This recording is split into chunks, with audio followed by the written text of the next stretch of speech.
Bonjour, je suis Louis, formateur à la protection civile Paris-Seine et aujourd'hui nous allons voir la réanimation avec défibrillateur.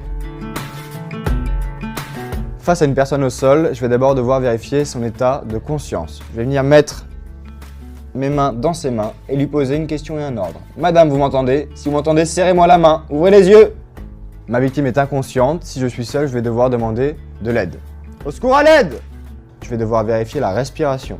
Pour ce faire, je vais venir mettre une main sur le front, deux doigts sous le menton, effectuer une bascule prudente de la tête en arrière. Mes voies respiratoires sont libérées, je vais pouvoir vérifier la respiration.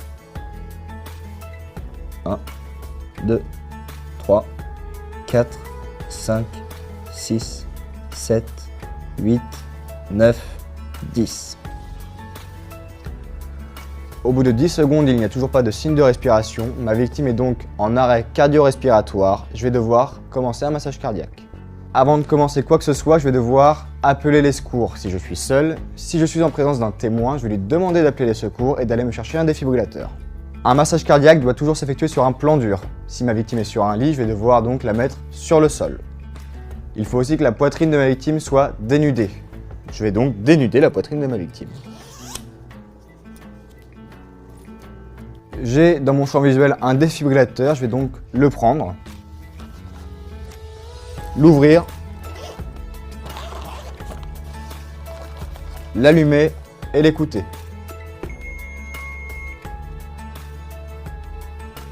Appliquez les électrodes sur la poitrine nue du patient. Branchez le connecteur des électrodes à côté du voyant clignotant.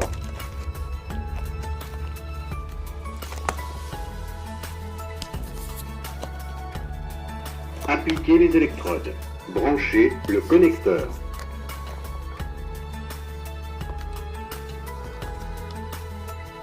Analyse du rythme cardiaque en cours.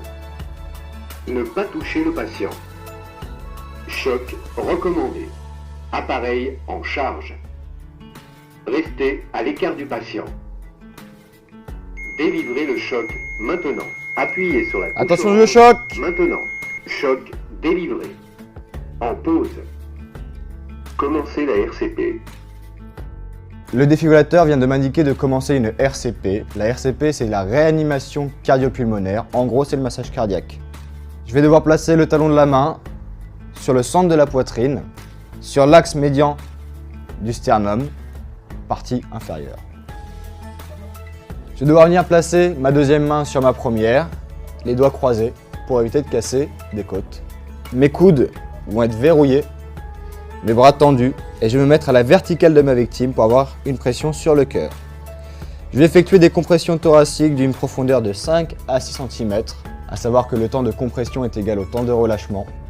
Je vais devoir effectuer 30 compressions à une vitesse de 100 à 120 compressions par minute, puis ensuite effectuer 2 insufflations.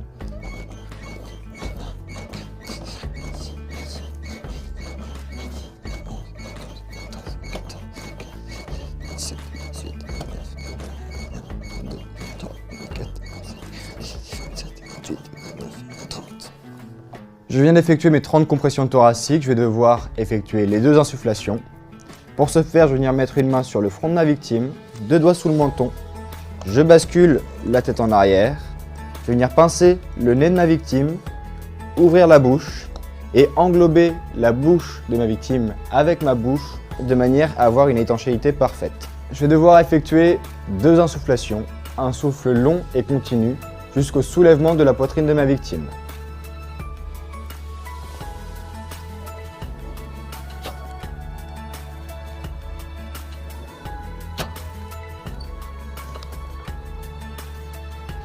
Une fois que c'est fait, je vais pouvoir recommencer mes compressions thoraciques. Il faut savoir que le massage cardiaque, c'est 30 compressions thoraciques, 2 insufflations, 30 compressions thoraciques, 2 insufflations, etc. C'est un cycle et on ne s'arrête jamais jusqu'à l'arrivée des secours. Toutes les 2 minutes, mon défibrillateur va effectuer une analyse du rythme cardiaque. Mon défibrillateur va me demander donc d'arrêter le massage cardiaque. J'arrête et je l'écoute. Dans certains cas, le défibrillateur va m'indiquer qu'il n'y a pas besoin de choc. Dans ce cas-là, je reprends tout de suite le massage cardiaque. Au bout des 30 compressions thoraciques, je vais devoir effectuer 2 insufflations, à savoir le bouche à bouche. Si vous ne vous en sentez pas capable, Vous ne le faites pas, ce n'est pas obligatoire, vous n'allez effectuer que les compressions thoraciques sans vous arrêter. Ce qu'il faut retenir face à une personne au sol, c'est vérifier sa conscience, sa respiration.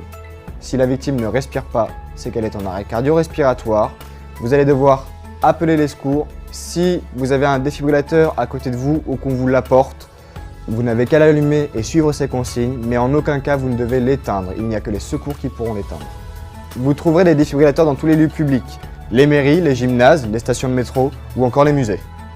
J'espère que cette vidéo vous a été utile et pour ma part je vous dis à très bientôt.